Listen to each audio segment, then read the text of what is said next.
You are 9 years old, and grown men lose to you. At 17, the gift destroys you. 35 years later, it pays you $140 million in a silent room, after every single person who ever clapped has stopped watching. But right now there is only a folding chair your feet don't reach the floor from, a chess clock ticking beside your hand, and a man 4 times your age discovering he has already lost. The applause is the first thing you should study here. Listen to it. It sounds like love. It is priced like rent. Do again every tournament, and the rate only rises. Between that folding chair and the fortune stand, a public collapse, 14 lost years, a night shift cubicle, and one job posting, 11 words long, that finds you at 3 a.m., like a hand reaching down a well. No jumps ahead this time. This one you live in order, every year at the speed it happened, because the order is the lesson. The gift was never the thing. What you did after it broke, that was the thing. The gift shows itself at 6 at a kitchen table when you glance at your father's newspaper chess puzzle and put your finger on the answer between bites of cereal. Your father, Victor, a man whose own talents life had declined to develop, goes very still. By that weekend, there is a coach. By spring, there are tournaments. By your 9th birthday, there's a small trophy shelf, and a rule in the house nobody ever states. The shelf must grow. And here is the thing the applause hides from everyone, including you. The gift never belonged to you. It was the family's project. Victor drives 400 miles on weekends, keeps a binder of your openings, quits his bowling league, his card nights, his friends, burns his whole small life as fuel for yours. You are grateful. You are terrified. At 9, you cannot tell those apart, and nobody offers to teach you the difference. Youngest master in the state's history at 12. A newspaper calls you a prodigy. Victor laminates the clipping. At tournaments, parents point you out to their children. That one, look how they focus. And you learn to wear focus, like a costume over a boy who mostly wants to be pointed at less. You win because losing is unthinkable, literally unthinkable. You have never once been allowed to finish the thought. Every trophy raises the shelf. Every headline resets the rent. By 16, you are studying 8 hours a day around school, sleeping badly before matches, and winning on fumes and fear. The gift runs on joy for its first few years. Then the tank switches over, and nobody notices the fuel has changed. Because from the outside, fear plays the exact same moves. The childhood closes on a rule you won't be able to afford for 30 more years. A talent is a debt the moment someone else starts collecting on it. 17. The National Junior Final, half your town packed into the hall, and the rest following the moves on a chess site that posts them live. Across the board sits a kid you've beaten twice. 15 moves in, you reach for a knight, a piece you have moved correctly 100,000 times, and your hand stops in the air. Not strategy, not doubt about the square. Your hand simply declines the instruction, hovering over the board, shaking slightly, while the clock spends 14 minutes ticking and a hall full of people watches you learn, in real time, that the machine has no fuel of any kind left in it. You resign the match. You resign the tournament. In the parking lot, Victor asks what happened, and you tell him the truest sentence you'll say for a decade.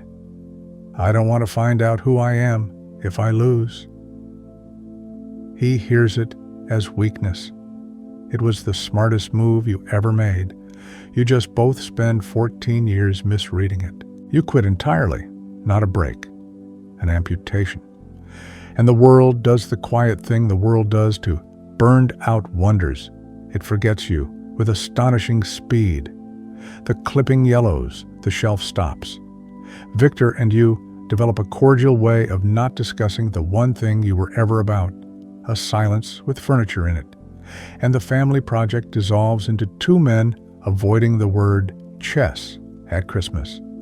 Here are the lost years, at the speed they happened, because the speed is the point.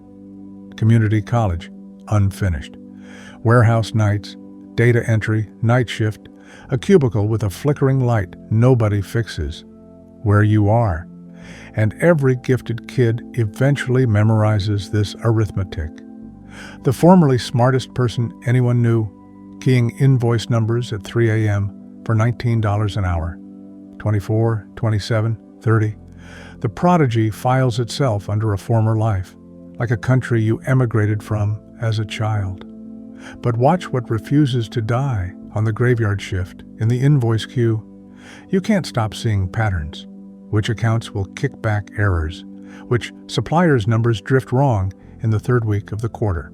You flag them for fun, the first time that word has applied to your mind in 15 years. And you're never wrong. The gift, it turns out, was never chess. Chess was just the first table it got sat down at. Remember the flickering cubicle? The distance from that chair to the fortune is one job posting and 11 years of work. The lost years leave one rule behind, earned at $19 an hour. Burnout doesn't kill a gift. It kills the performance of a gift. What survives, quietly, in the dark, is the machinery itself, waiting for a table with no audience around it. 31. 3 a.m. A forum thread about, of all things, chess engines. And in the sidebar, a job posting from a proprietary trading firm, 11 words long. We hire game players. No finance experience required. Bring your brain. You read it 4 times. Then you look around the cubicle. The flickering light, the invoice queue, the whole beige mausoleum of your 20s. And you apply at 3:41 in the morning using a resume that is 1 page of nothing and a single line at the bottom. State Master, age 12.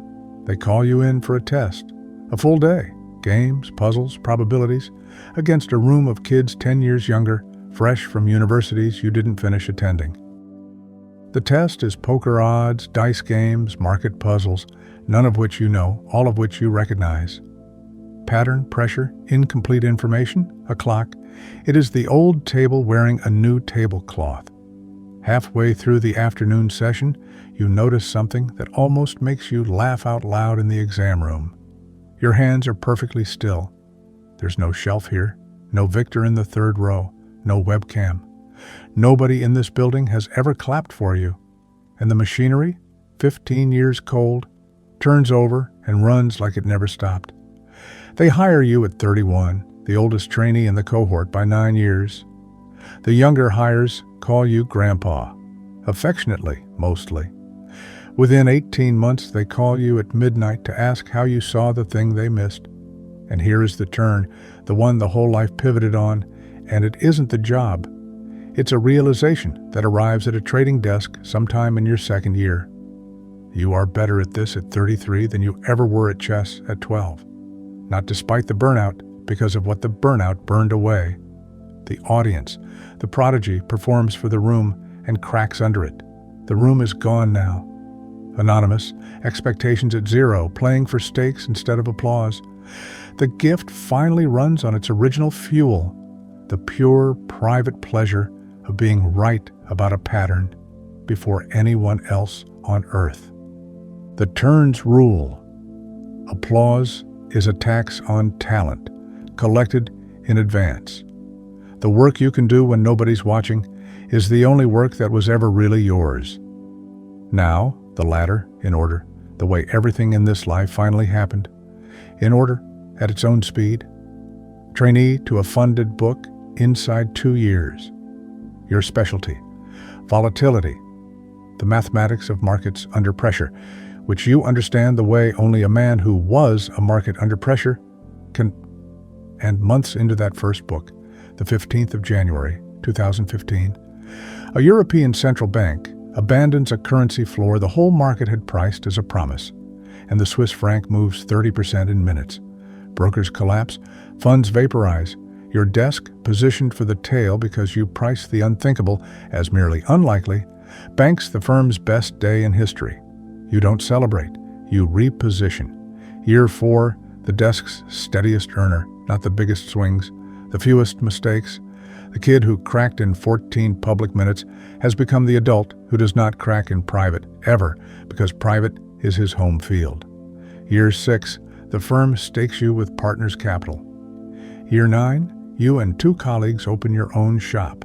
11 people, no name on the door, trading the partner's money and your own. The kid needed the trophy. The man needs the next position sized correctly. That difference, sized correctly, year after year, with nobody watching, is the entire fortune. By your mid-40s, your stake in the shop and its compounding book totals $140 million. Nobody claps. There is no shelf. Your name appears on no list, no clipping, no website your town has bookmarked. The most money any person from your entire childhood circuit has ever made from that gift, earned in perfect, deliberate, industrial-grade silence. Victor visits the office once at 74, the cordial silence between you now, decades old. He walks the floor slowly, looking for something, and you realize, watching him, that he's looking for the shelf. Trophies, clippings, evidence. There is none. Just screens and quiet, and people who ask your opinion and write it down. In the elevator down, he says the closest thing to an apology he'll ever construct. You play better without me watching. You tell him the truth because you're 45 and can finally afford it. I play better without anyone watching. It took me 30 years to find a game they'd pay me for that comes with nobody in the seats. There's a dusty chess clock on the corner of your desk, the one from the junior final, both flags down, exactly as it stopped. You keep it where the younger traders can see it, and when one of them finally asks, you give the answer you built this whole life to be able to give. It's there to remind you what the gift costs when the wrong people hold the receipt. That is the prodigy path, the early crown, the shelf that must always grow, the public snap, and then the part the newspapers never follow up on, the long, unglamorous resurrection where the same machinery that cracked under the applause gets rebuilt in a room with no seats, and finally pays out everything the trophies promised at 35 years interest to a man nobody points at anymore.